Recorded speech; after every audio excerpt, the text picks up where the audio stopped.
talk to parents all the time, like every day, about moving to Portugal.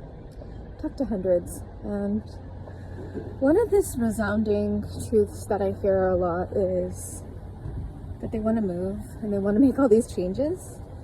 They're not happy about a lot of aspects of their life.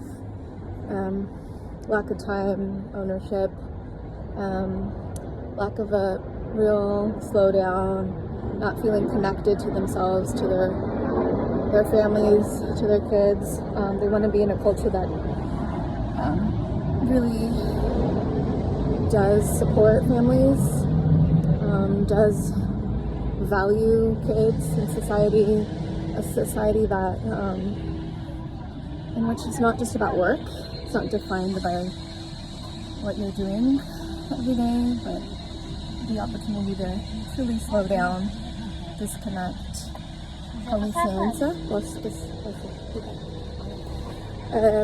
So if people think that you can do this move, parents think they can do this move and like basically keep everything the same, which is what a lot of them are trying to create, I'm here to tell you that that's not only is it not possible, it's just not even the aim of this move. I don't think there's a point to making a move if you're trying to keep everything the same for your kids. I think they're supposed to feel the discomfort of a change. And to feel that discomfort is actually it's why we exist, right? It's why we're human. And you're really telling yourselves and your children that like any discomfort is not the goal, like is not something that you can deal with, and so we should at all costs avoid any discomfort. And I think the discomfort is telling us something, and it's part of life. Everything is going to be half and half. I mean, moving here, I didn't get rid of all my problems, right? I still have some of my same concerns, issues, challenges, and some things greatly did improve for sure. But I'm also not expecting everything to be perfect. I think that's not the point. My problems might some go away and there'll be new ones to face, so that's life. And so I just think like sheltering your kids from any kind of change, any kind of discomfort of change, any transition, and trying to keep your lifestyle almost the same, you're doing yourselves a huge disservice. You're doing them a disservice, and you're never really teaching them what it takes to adapt, which is one of the greatest lessons about traveling and about moving to other parts of the world, is that you have to adapt.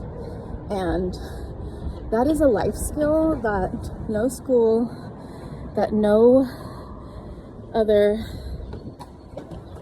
person is going to help your child to understand how to do it with. It's only going to come from themselves being placed in a position of being uncomfortable, and then having to deal with that and adapt and grow.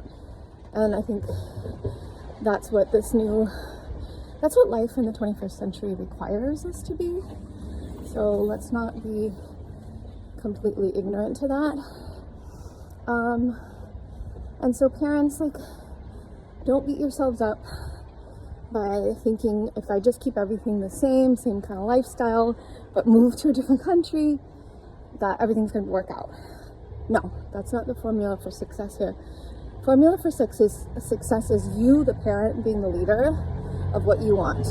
More than anything, the kids need are present, alive, energized parents that are going for their own dreams, so that you can be the type of parent who allows for their children to do the same in their lives, right? This is legacy building right now.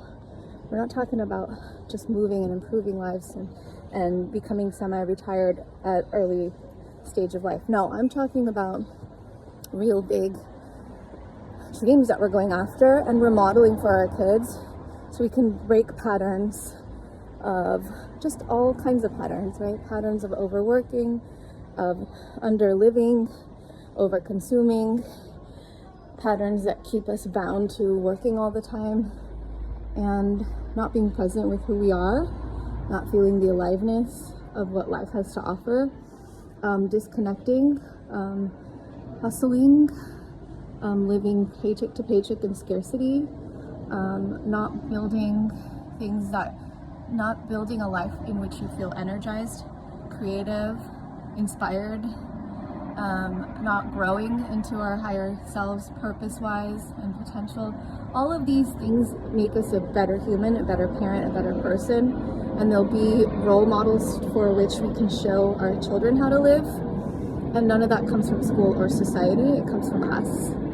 And everything is a direct reflection of like what I do every day is a direct reflection on them, right? They're absorbing all these ideas, these ideals, these ways of living and being. And if I want to really tell them that, hey, all of this is an open option to you.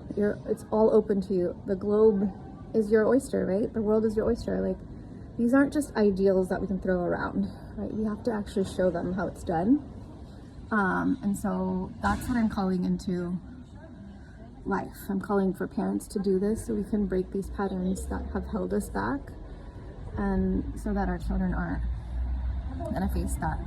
They're gonna know who they are, they're gonna love who they are, and they're gonna love doing and being those things in the world. And it doesn't even matter what the outside world is thinking about it. It never does.